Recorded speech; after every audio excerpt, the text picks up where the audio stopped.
dari apa, zaman itu teh bukan BKRTKN. Pokoknya tentara ABRI, bukan Bri ABRI juga, ABRI pokoknya kan belum tentara kemari ya. tentara inilah, tentara Indonesia lah. nasional ya, nasional. tentara pemerintah. Kalau kita hanya mengandalkan tentara resmi, Mhm. pasukan reguler, Mhm. ini nggak cukup.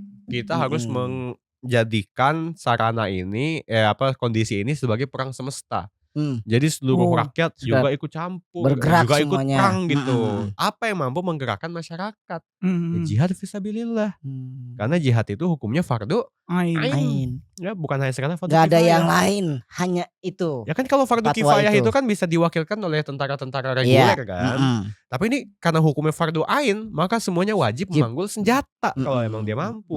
Iya. Nah, inilah yang jadi alasan Syekh Hasyim Asy'ari untuk mengeluarkan resolusi jihad. Ya nanti akan berpuncak pada 10 November.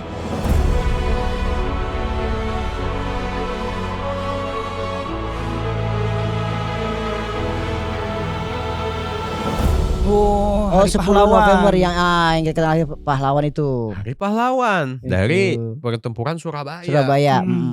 Yang menariknya kan pertempuran Surabaya itu bukan hanya diikuti oleh arek-arek Surabaya, bukan hanya orang warga Surabaya dong ya. Oh, tapi gitu. siapapun yang berada dalam radius 90 km dari Surabaya, Ikut semua itu. maka dia wajib jihad. Ada Bahkan fatwa ada yang wajib tuh.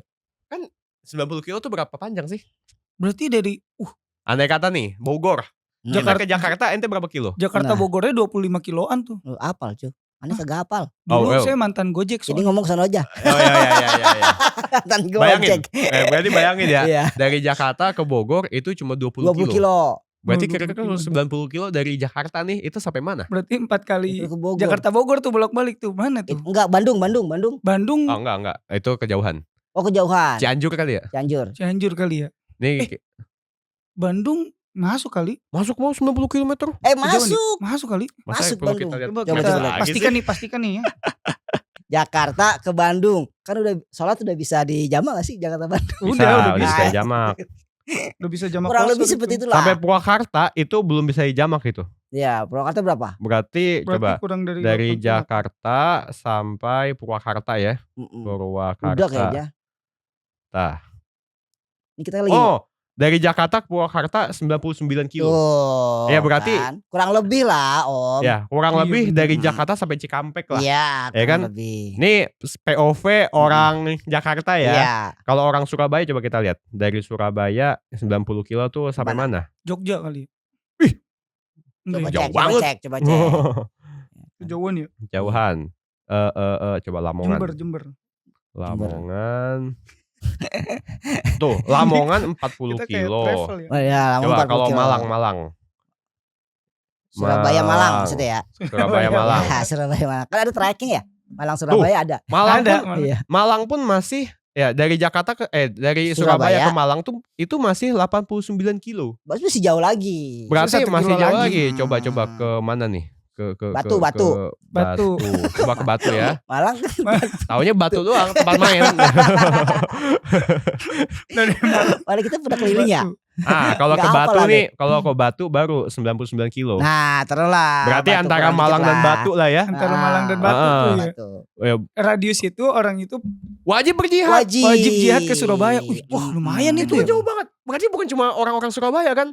Bahkan ada juga orang dari Cirebon. Ikut juga. Cirebon kan udah masuk Jawa Barat. Iya. Itu ikut juga ikut ke sana ke Surabaya. Saking ingin mendapatkan jihad itu lah namanya. Kemuliaan dari jihad itu. Iskariman umat syahidan itu. Iya. Masya Allah. Nah, dari tadi sampai saya tuh pengen ngomong, ternyata memang kata-kata jihad itu sampai menggugah sebegitu rupa ya. Orang Cirebon sampai ke Surabaya. Itu sakti itu. Pantasan kata-kata ini ditakuti ya. Kalimat fatwa. Kan bisa menghidupkan ibaratnya. Ya kalau hiperbolanya bisa menghidupkan orang mati nih. Kata-kata jihad nih. Luar biasa. Guru bahasa Indonesia emang. Nah, tapi ada fakta menarik nih. Bahwa ternyata yang ketakutan dengan resolusi jihad, fatwa-fatwa jihad, ini bukan hanya Belanda, bukan hanya Inggris, tapi juga ada sebagian pihak dari pemerintah nasional. Lah, kok bisa? Oh iya. Kok bisa? Walaupun konteksnya lain. Oh. Jadi gini, kan tadi saya bilang ya dari masa 45 sampai 49 ini masa-masa banjir fatwa. Fatwa jihad itu dikeluarkan oleh banyak ulama gitu. Ada ya pihak yang ketakutan dari pemerintah ini kemudian mengeluarkan maklumat. Maklumat tuh semacam apa? Bukan kepres juga ya. Pokoknya maklumat pemerintah lah. Maklumat pemerintah. Maklumat pemerintah yang bertanggal 17 Oktober. 17 Oktober 1945. Oh, masih di tahun 45 dong. Ya, ini masih awal-awal berarti nih. Bahkan sebelum resolusi jihad 22 Oktober. Beberapa hari nih ya. Beberapa hari sebelum resolusi jihad. Nah, itu ada dikeluarkan maklumat pemerintah atas nama wakil presiden. Muhammad Hatta. Dalam hal ini. Ya, dalam Muhammad Hatta. Muhammad Hatta. Kalau sekarang siapa kalau sekarang wakil presiden? Siapa? Astagfirullahaladzim. Raka Buming Raka. Gibran. Kok Raka Buming Raka sih? Ya Gibran Raka Buming Raka. Oh iya bener ya, Gibran. nama lengkapnya Raka Buming Raka. Iya. Wakil presiden sendiri lupa dia. Astagfirullahaladzim. Gibran Raka Buming Raka. Kayaknya memang bener lah kita jadi host sejarah ini Express Story ini bener nih. Biar ini kita tuh sejarah kita kacau emang bener. Ya Allah, berani-beranian lagi jadi host. Bahas Gibrannya udah lupa ya. Padahal ini sangat sensasional sekali. Ini ngomonginnya kemana-mana gitu. Yang depan mata dilupain ya Allah ya. Emang pertanyaan ke distrik emang. Kita ngomongin di tahun ini, tiba-tiba pertanyaannya tahun ini. Jadi kan agak mikir gimana. Iya mikir dulu gitu ya. Lompat-lompat ya. Iya. Oke, ini pendahulu Gibran nih. Kok jadi Gibran? Kok jadi pendahulu Gibran dong. Oh iya. Nah ini saat itu Muhammad Hatta. Balik ke topik. Muhammad Hatta selaku wakil presiden itu mengeluarkan maklumat tanggal 17 Oktober 45. Oke. Isi maklumatnya apa coba? Apa coba? Permakluman perang. Larangan untuk mengucapkan perang sabil oleh seseorang. Perang sabil itu sama kayak yang di Aceh gak sih? Perang maksudnya itu jihad. Sabilillah gitu kan? Iya. Sabil itu maksudnya itu ya jihad fi sabilillah. Larangan untuk mengucapkan perang sabil oleh seseorang. Iya. Kenapa coba? Kok bisa pemerintah itu mengeluarkan maklumat nggak boleh mengucapkan perang sabil, nggak boleh mengucapkan jihad lah bahasanya. Allahu Akbar jihad gitu kan itulah. Kalau boleh menerka itu karena ini ya, karena mungkin alasan karena ada kemajemukan lah. Alasan kemajemukan gak sih? Ya, memang salah satu dorongannya tadi masalah taktis ya kan. Jadi kalau misalkan jihadnya itu diucapkan secara sporadis, ini akan memicu konflik horizontal. Maksudnya apa? Maksudnya kepemimpinan angkatan bersenjata itu marwahnya turun. Bukan tanpa pemimpin gitu loh. Anarkis lah, takut jatuh anarkis. Takutnya berkembang tuh horizontal bukan vertikal melawan penjajah, tapi horizontal melawan sesama rakyat. Katanya begitu ya. Terus pokoknya harus hati-hati lah ya. Siapapun di luar pemerintah ilegal mendeklarasikan perang atau mengumumkan jihad. Jadi agak tercoreng nih marwah pemerintah ya kan, karena dia diserobot oleh para ulama gitu. Iya karena pengaruhnya lebih besar para ulama pada saat itu. Iya tapi kan mau bagaimanapun juga ulama luar biasa pengaruhnya. Yang bisa menggerakkan seluruh masyarakat siapa coba? Iya. Para ulama. Kan Soekarno juga yang datang sendiri ke Haji Hasyim Asy'ari gitu kan. Kan sebelumnya juga kan pemerintah juga udah sempat menyuarakan gitu ya tentang perlawanan terhadap Belanda ini gitu. Cuman di kalangan grassroots tadi nggak terdengar. Maksudnya nggak sampai ke grassroots. Tapi begitu ada resolusi jihad, kita nih ke kalangan bawah sampai langsung bahkan menggerakkan hati nurani gitu walaupun baru nikah juga ayo. Karena kan kalau seruan dari pemerintah merdeka atau mati petiknya itu. Kalau merdeka atau mati ya emang itu bisa menggerakkan. Cuma kan kalau udah bahas kematian orang kan bakal mikir setelah mati mau kemana gitu kan. Kalau kita berjuang yang gak bener ya percuma kita berjuang kalau ujungnya ke neraka ya kan. Nah berarti harus ada sesuatu yang lebih tinggi lagi yang menggerakkan seseorang agar siap mati. Agar siap mati. Apa itu? Jihad udah. Jihad. Karena jaminannya surga. Nah itu dibalik itu. Ini bukan berarti menjual surga, menjanjikan surga, iming-iming. Bukan. Tapi emang ini janji Allah gitu kan. kalau kita mempertahankan tanah air atas dasar Islam. Mhm. Jadi gini, tujuan memerangi Belanda ini bukan hanya menghilangkan Belanda ansih. Ansih tahu? Iya, tahu. Menghilangkan Belanda semata Doang gitu loh gitu ya. Heeh. Nah, tapi what next? Mhm. Apa yang akan kita lakukan setelah mengusir penjajah? Mhm. Harus menegakkan Islam. Mhm. Nah, ini kan intisari dari pengumuman jihad yang dibuat oleh para ulama. Wabil khusus di sini juga Oke. termasuk Kiai Haji Hashim Hasyim Asy'ari. Asy'ari. Untuk penegakan agama bukan hanya dalam kehidupan masyarakat tapi dalam hukum. Bernegara juga tentunya. Bernegara. Oke. Ini yang Khawatirkan. dikhawatirkan pula oleh orang-orang nasionalis begitu ya. Nah, tapi tadi mereka nggak didengar karena kurang kuat seruannya, tidak menyentuh Iya. aspek yang Iya. ruhiyah Iya. gitu. Akhirnya yang didengar oleh para ulama. Makanya seruan jihad makanya masih jadi banjir. Banjir Satu di jihad ya. mana-mana. Itu semuanya para santri, kemudian yang bukan santri juga, Betul. ya kan. Pada Bapaknya santri, ya kan. Jadi mirip loh Semuanya kayak lah. misalkan kayak Pangeran Diponegoro. Mm. Pangeran Diponegoro itu kan ketika memerangi Belanda Mm. puluhan tahun sebelumnya, bahkan sampai 100 tahun sebelumnya ya. Pangeran Diponegoro itu seruan jihadnya bukan hanya disambut oleh para santri. Makanya perang Jawa atau perang Diponegoro ini disebut sebagai perang semesta karena menggerakkan seluruh elemen masyarakat. Yang jadi kombatan dan partisipan pendukung Pangeran Diponegoro di lapangan ikut tempur bersama pangeran itu bukan hanya santri tapi juga ada begal, juga ada preman, Ikut juga juga. ada orang pasar, juga ada ibu-ibu gitu loh. Bawa panci enggak ya. Jualan seblak kali itu ibu-ibu ya. Namanya mama ya kan, yang penting berangkat aja apa be dibawa. Jadi maksudnya tuh seruan jihad ini bukan hanya menggerakkan orang yang katakanlah orang putih, orang santri gitu ya. Tapi bahkan orang yang selama ini merasa tadi kan kita sebut begal, ya kan kita sebut bajing lompat, ya kan? Bajing loncat atau bajingan lah, orang-orang bajingan gitu. Ya kan bajingan maksudnya bajing loncat, Bajing loncat asal katanya tuh. Nah ya orang-orang bajingan itu kan selama hidupnya merasa banyak dosa. Mungkin untuk penebusan dosa saya, ada kemuliaan di sini nih. Saya menebus dosa dengan berjihad melawan orang-orang kafir. Karena ada janji Allah di situ. Iya kan? Akan dihapus segala dosa. Wah kayaknya perfect sekali untuk menggerakkan rakyat ini. Menggiurkan. Iya. Siapa coba yang gak ini kan tertarik ya? Vibes-nya itu perjuangan sekali ya vibes-nya ya. Kalau saya tuh coba merenungi saya hidup di masa itu gitu ya. Saya hidup di masa itu. Dibayangin. Iya, saya ngebayangin deh. Wah, ini perjuangan sekali nih gitu. Di bulan Oktober ini setelah mendengar resolusi jihad, wah yaudah ayo gitu kan. Sampai akhirnya momen ini dijadikan sebagai hari santri. Betul. Gitu ya. Walaupun jujur ya sebenarnya itu saya agak kurang setuju dengan nama Hari Santri. Kok kenapa Hari Santri? Karena tadi ya kita bertanya-tanya karena kan ini namanya perang semesta. Yang ikut pertempuran di Surabaya itu bukan cuma santri. Santri penggerak utama gitu ya. Tapi tadi unsur-unsur berbagai masyarakat juga ada gitu loh.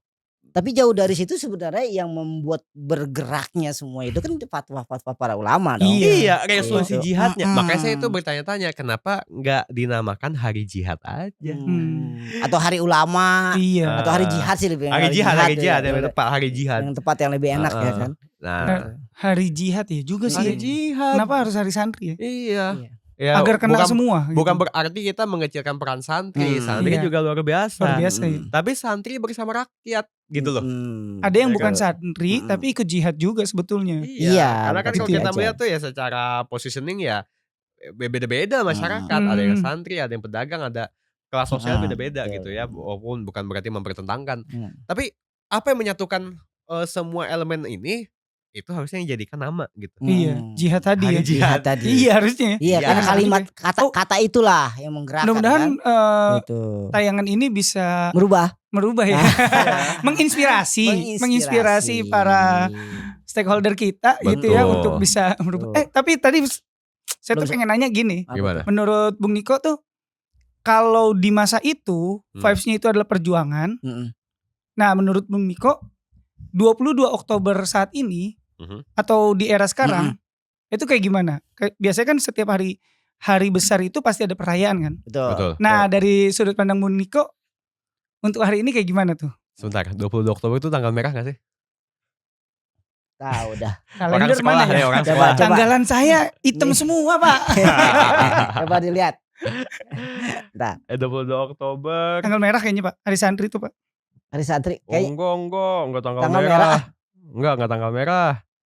Dia Enggak, cuma serius. perayaan kayak Hari Kartini. Hari Kartini kan tanggal merah ya? tanggal merah. Tapi Ibu ini kita enggak tanggal Kartini. merah. Tanggal merah kayaknya orang sering ada kegiatan jalan bareng kok. Maksudnya Itu jalan apa? santai gitu. Memperingati hari santri. Apakah libur? Kayaknya libur dah. Coba nih. Lama amat yang nyarinya nih. Bukan merupakan libur nasional. Oh, bukan libur nasional. Iya menurut Oh, Detik ya. oke. Tadi saya mau bilang kalau untuk konteks hari ini, Mm-mm. Hari Santri berperan dalam meliburkan kita. Ternyata gak libur juga. Ternyata gak libur juga. Nah, tapi kan kalau kita lihat kan banyak perayaan gitu ya, kayak di daerah Jawa gitu. Ya, itu peringatan. banyak memperingati hari santri gitu. Betul. Apakah vibes-nya masih sejalan dengan tercetusnya Oh iya. resolusi jihad itu gitu? Nah, maksud saya gini, tadi mah cuma anekdot aja ya. Iya. Tapi yang patut kita jadikan ibroh dari Hari Santri atau yang lebih afsoh itu adalah Hari Jihad. Ada semangat jihad itu sendiri. Oke. Makanya tadi Spirit jihad ya. kalau mau lebih jos gitu ya, pengaruh hari nasional ini dinamakan Hari Jihad. Kenapa? Bahwa jihad itu selalu aktual. Oke. Gitu loh.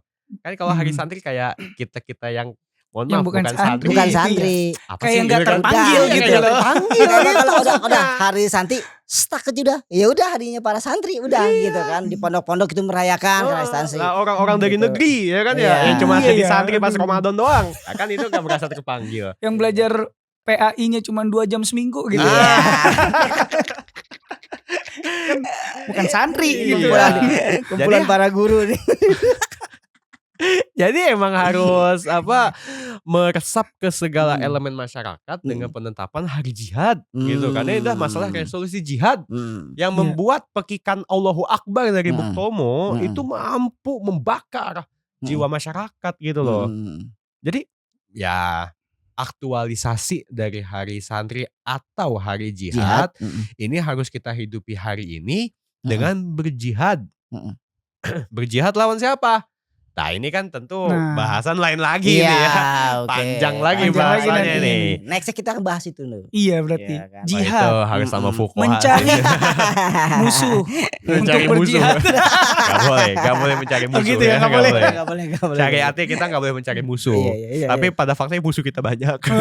Tapi setidaknya kita tahu dalam fakta sejarah gitu kan gak semua buku sejarah menceritakan itu dong gitu kan. Ada sejarah yang ya dilainkan lah ceritanya gitu kan, atau enggak lengkap lah gitu. Jadi kita tahu bahwasanya Hari Santri itu cikal bakalnya itu karena emang pada tahun 45 ya tadi ya. Tahun 45 itu para ulama ya kan yang yang memberikan fatwa ya terkait tentang jihad yang pada akhirnya menggerakkan seluruh masyarakat tuh ya. Indonesia ya kan, bukan santri aja kan. Betul. Gitu untuk melakukan aktivitas Perlawanan. jihad, perlawanan kepada sekutu. Betul. Iya. Dan Presiden kita Soekarno pun pernah bicara ya sama Kiai Hasyim Asy'ari ya yang disampaikan oleh Om Niko ya terkait tentang minta bantuan ya atau Minta berdiskusi bantuan untuk ya. menggerakkan masyarakat. Iya. Tadi Menggerakkan Om masyarakat. Sam. Para masyarakat. Artinya peran ulama ini luar biasa untuk dalam mengisi atau dalam menyongsong kemerdekaan Indonesia. Iya, untuk mempertahankan kemerdekaan Indonesia itu bisa dibohongin lagi bisa peran dihilangkan ulama itu. nih Nggak peran bisa ulama. dihilangkan gitu. Betul. Luar Nah, biasa. pertanyaan selanjutnya adalah itu kan kalau ini resolusi jihad ini kan kental sekali dengan umat Islam ya. Yang kita tahu di era itu umat Islam udah banyak harokah nih. Di era itu. Iya di era itu kan udah ada Muhammadiyah udah ada, Persis udah ada. Bagaimana tuh tanggapan harokah-harokah baik di dunia Islam ataupun di luar Islam tentang resolusi jihad ini? Apakah ada yang menentang atau memang semua elemen mendukung resolusi jihad itu? Oh, sangat mendukung sekali. Ya, walaupun memang kalau konteks Jawa Timur saat itu kita bicara NU ya yang paling kuat. Jogja, Jawa Tengah maksudnya kemudian juga Jawa Barat, Banten, ini kan Hmm. organisasi lain. Tapi secara umum tentu saja mereka sangat mendukung. Hmm. Karena yang tadi saya sebut sebagai banjir fatwa itu bukan hanya dikeluarkan oleh NU gitu. Merembet ke harok-harok Merembet yang kemana-mana. lain. Di Medan itu ada namanya Jam'iyah Wasiliyah. Ada ulama namanya Kiai Haji Arsyad Tholib Lubis. Lubis itu udah marga Lubis. Sumatera ya? Sumatera sekali kan ya, Iya. Batak gitu. Tapi yang Islam kayaknya deh. Ya, iya, Sumatera Utara deh Arsyad kayaknya. Tholib Lubis ya. Iya. Pokoknya Sumatera Utara lah ya. Itu bahkan sampai menulis buku soal jihad, tuntunan berjihad gitu. Khusus Udah itu ada ya. Khusus. Itu di Medan. Ya, Wasiliyah. Terus juga di Kalimantan Selatan, ya di Banjarmasin, kemudian di Sulawesi Selatan, di Tasikmalaya itu juga ada Zainal Abidin Mustafa ya. Di Jakarta, Bekasi itu ada Kiai Haji Nur Ali. Di Bogor itu ada Kiai Haji Abdullah bin Nuh. Ya, ada Soleh Iskandar. Pahlawan-pahlawan itu yang mereka menjadi pejuang awalnya kan dari peta ya, pembela tanah air. Pembela tanah air gitu. So, jadi Hizbullah, Sabilullah ya, bahkan juga ada sosok Kartosuwiryo di sana, Kahar Muzakkar. Di Sulawesi Selatan misalkan di Palopo ya. Alhamdulillah saya pernah ke Palopo. Itu enak kayak tempatnya itu, adem. Adem ya? Adem, walaupun pinggir laut. Belum, saya belum pernah ke Palopo. Karena dia langsung ada gunung, langsung laut gitu. Enak. Enak. Dari gunung langsung laut gitu. Indah banget kayaknya itu. Kayaknya perlu kita kesana Jo. Perlu ya? Iya. Nah, jadi sahabat. Belum. Coba. Dikit lagi nih cerita soal Palopo. Palopo itu luar biasa. Dalam konteks ini kita melihat ada perjuangan melawan Belanda, kalau tentara kolonial yang saat itu benar-benar heroik ya di seluruh atau sekitar Palopo atau seluruh Sulawesi Selatan. Jadi dan ini pemicunya dari penghinaan kepada simbol Islam yang dari situ mampu menggerakkan seluruh masyarakat gitu. Jadi tentara Belanda saat itu mereka ingin melucuti senjata-senjata Jepang yang diambil pribumi kan. Nah, dari situ tentara Belanda datang ke kota kecil sebelah Palopo namanya Buah. Buah. BUA. Buah. Nah, di Buah itu sebenarnya kota sangat bersejarah itu. Kota kecil tapi sangat bersejarah karena itu menjadi titik pertama di mana Datuk Talua ya. Kalau di Jawa Wali Songo kan. Kalau di sana Datuk Talua. Datuk yang 3. Datuk Talua. Ya itu ada jadi lupa. Dia yang lupa kita ingat ya kan. Kita mau gimana ya? Kita mau bantuin, kita juga nggak tahu gitu ya. Kita sosok udah. Emang begini dah. Kita di sini emang benar-benar belajar sejarah. Ini tadi pas dibilang Datuk Talua gitu. Yang ada di pikiran saya tuh kopi Talua, teh Talua. Teh Talua gitu. Kayak keingetan saya itu teh Talua. Oh ternyata baru tahu ada Datuk. Oh ada Datuk Talua gitu, Datuk yang 3. Nah, udah ketemu Jo. Yang tadi editor yang tadi di pause aja ya. Oke. Dipotong aja. Enggak usah langsung aja pakai potong-potong ini mah. Datuk Talua. Editor lah. Ini Datuk yang 3, ada 3 Datuk. Datuk Ribandang, Datuk Sulaiman, Datuk Ripatimang dan juga Datuk Ritiro. Ya, ini 3 Datuk. Mereka itu awal mula berdakwah dan mendapat Sultanan Nasiro, kekuasaan yang menolong. Itu di Luwu. Luwu ini ya tadi di Palopo dan pintu gerbang mereka menuju Luwu atau Palopo itu adalah Buah. Buah tadi. Oke, tapi ini kejadian tahun 1600-an. Nah, tapi kembali ke tahun 1945 itu tentara Belanda datang juga ke Buah dan mereka itu tadi menghina ya. Menghina. Awal itu mereka tuh dihadang sama seorang pemuda marbot. Seorang marbot namanya marbot masjid. Masjid di Buah namanya Toman Jawani. Toman Jawani.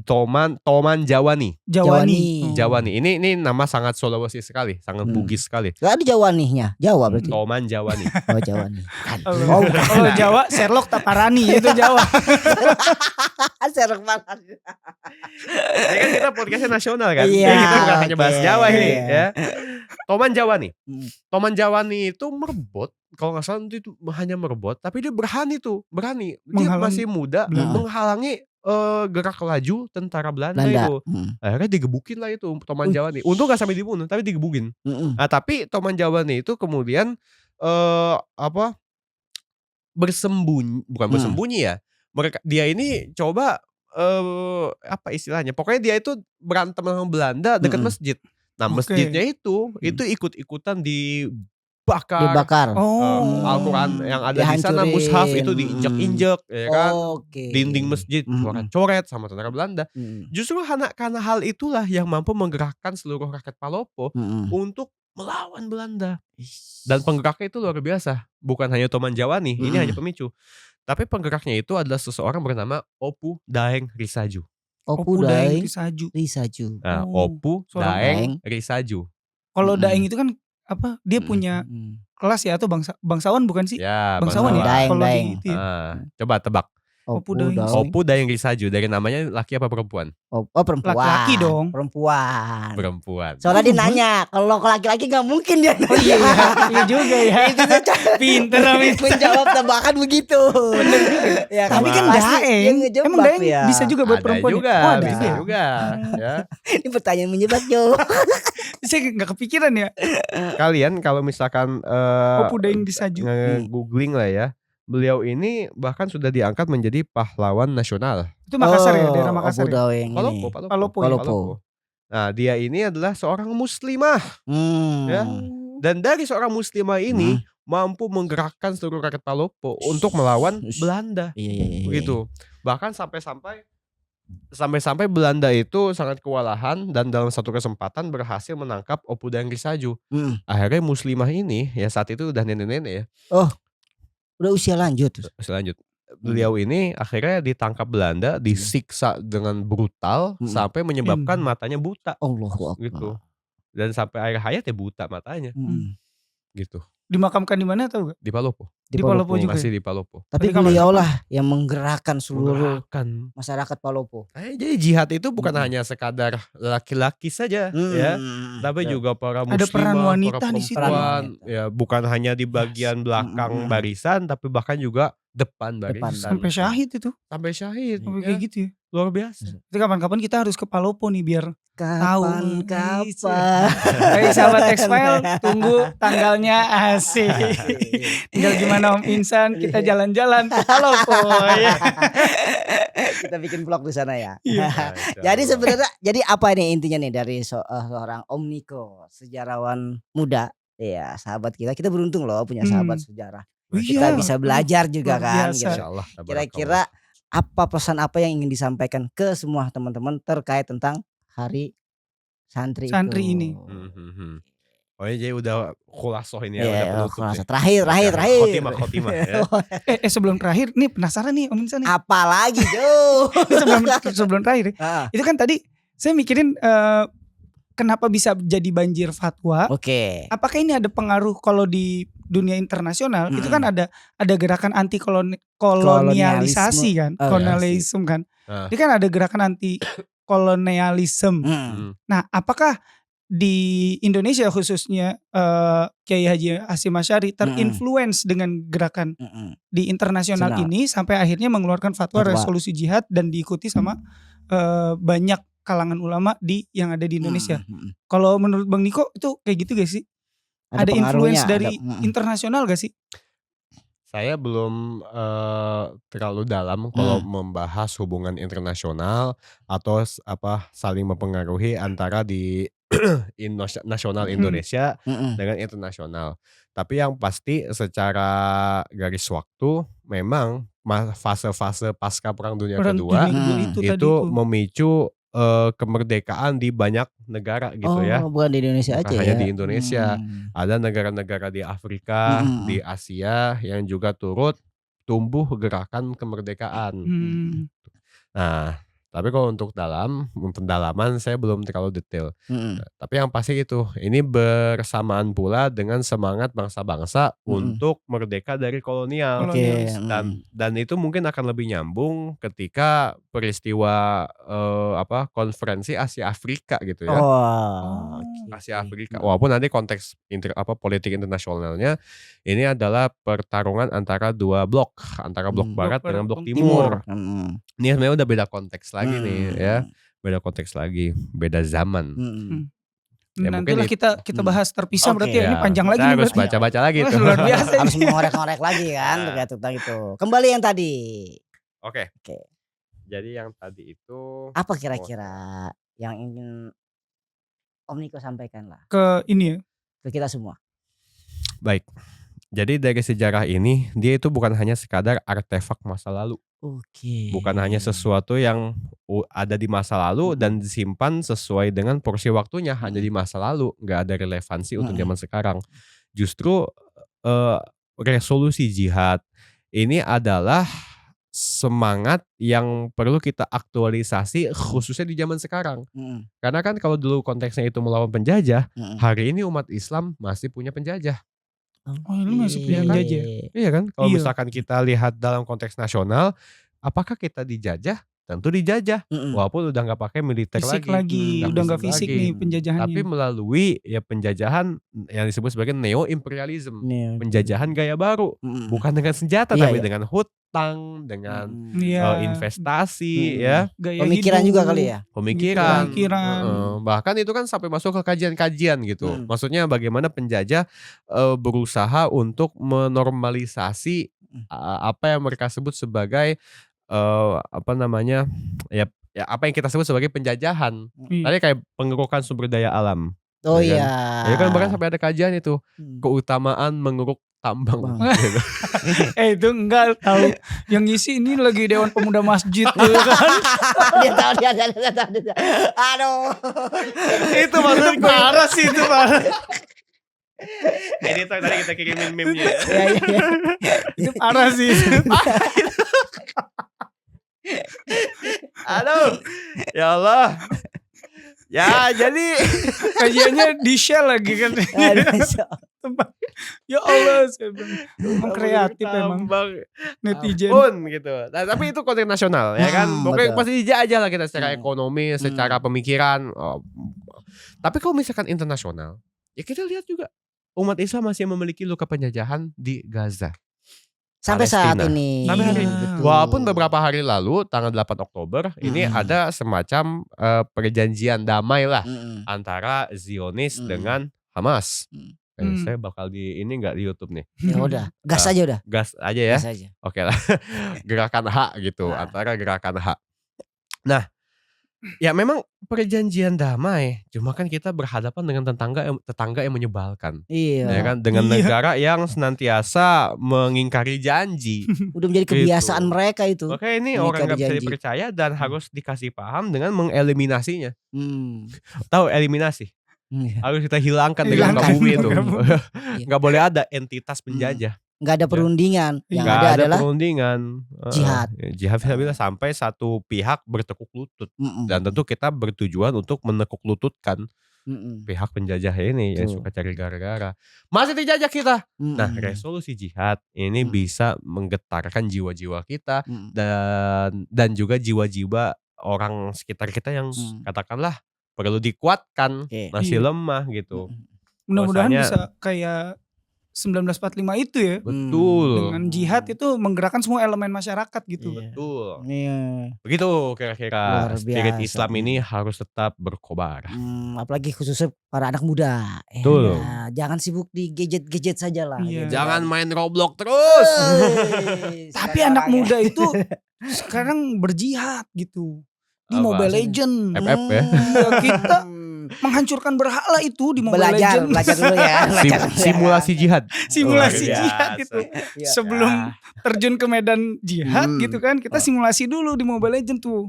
Kita hancurkan berhala-berhala itu gitu. Saking enaknya ya di Mobile Legends terus. Ya Allah. Tugas kita lah deh anak muda untuk cari tahu terkait tentang sejarah. Ini sejarah ini luar biasa ini kan. Ada sejarah yang kita nggak tahu atau sengaja dikuburkan atau ya sengaja diburamkan apalah itu. Dikaburkan. Kita kan harus tahu ya kan. Apalagi sekarang fasilitas untuk cari tahu sudah memadai dong. Sudah memadai. Ya kan? Tinggal cari ChatGPT. Bisa jadi referensi gak sih ChatGPT? Ya, jadi ngebahas itu jauh. Panjang lagi.